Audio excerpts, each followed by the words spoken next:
In the 6th century BCE, the Gangetic Valley reached a boiling point. The traditional Hindu religion had locked society into rigid Varna and Jati class systems, creating a deeply fractured and unequal social landscape. Out of this frustration emerged the Shraman traditions, most notably Buddhism and Jainism, which offered an alternative to the strict hierarchy. Simultaneously, at the grassroots level, everyday people continued the worship of yakshas, local nature spirits tied directly to the land. Amidst this religious upheaval, the kingdom of Magadha rapidly swallowed up neighboring territories. By the 3rd century BCE, under the rule of Ashoka, this consolidation had formed the massive Mauryan Empire. Ashoka faced a logistical challenge: how to broadcast a single unified imperial identity across a subcontinent spanning thousands of miles, populated by diverse local cults and explosive new philosophies. The Mauryan response was to move away from impermanent wood and brick toward monolithic rock. This required mastering the specific engineering needed to carve imperial laws and state-sanctioned faith directly into heavily polished stone. Upgrading the state's messaging to a medium that could withstand centuries of weather and war was a calculated political move. It allowed the administration to lock a volatile new social order and religion into permanent memory. To distribute his message, Ashoka erected towering stone columns across northern India. Covered in carved inscriptions, these pillars acted as a top-down broadcast system for his edicts. The carver's skills required for these columns are distinct from older traditions.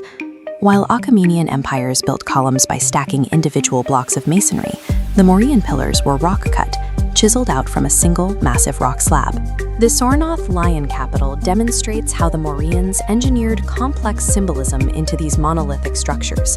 The capital originally consisted of 5 parts: the shaft, a lotus bell base, a drum, 4 majestic lions, and a crowning Dharamchakra wheel. The drum section shows a mastery of spatial limitations. Interspersed between 24-spoke chakras are a bull, a horse, a lion, and an elephant.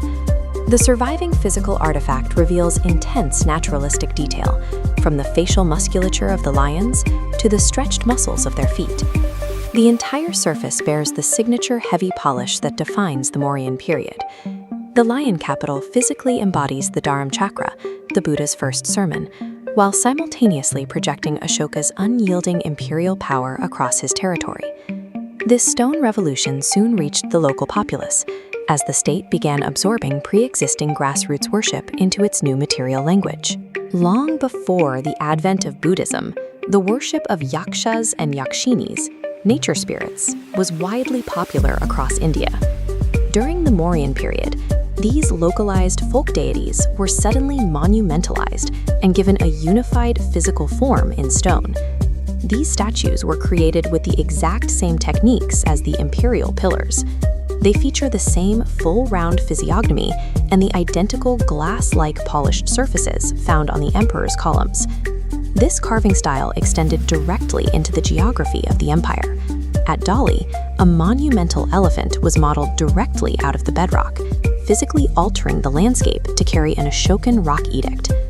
By rendering local folk spirits in premium imperial material, the state successfully assimilated ancient traditions into the standardized Buddhist and Jaina framework. The material revolution eventually moved toward carving entire permanent environments, such as the early rock-cut caves found in the Barabar Hills. The facades of these caves are carved to replicate wooden architecture in solid stone, marking a transition period where builders translated temporary techniques into permanent granite. This expansion reached its peak with the stupas. At sites like Sanchi, simple brick mounds were covered with stone and expanded with massive railings and gateways. These expanded stone surfaces provided a new canvas for visual storytelling. Buddhism moved away from simple symbols like footprints toward complex, episodic narratives. The Jataka stories and events from the Buddha's life were physically carved into these additions. Figures and scenes are densely packed into the stone, creating a continuous narrative that viewers could follow as they walked around the monument. Unlike the top-down imperial pillars, these elaborate stone stupas were funded collectively by guilds, by local traders, and everyday devotees, allowing the populace to carve their own permanent place into the empire's architecture.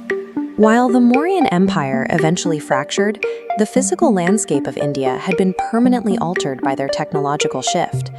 Translating abstract philosophies and local folk spirits into heavy, polished stone created a standardized visual language that anchored Indian religion for centuries.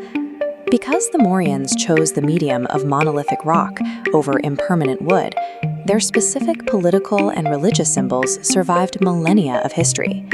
Over 2,000 years later, the pinnacle of Mauryan carving remains a symbol of state power. The Mauryan mastery of stone successfully engineered a physical, cultural memory that defines the identity of modern, independent India today.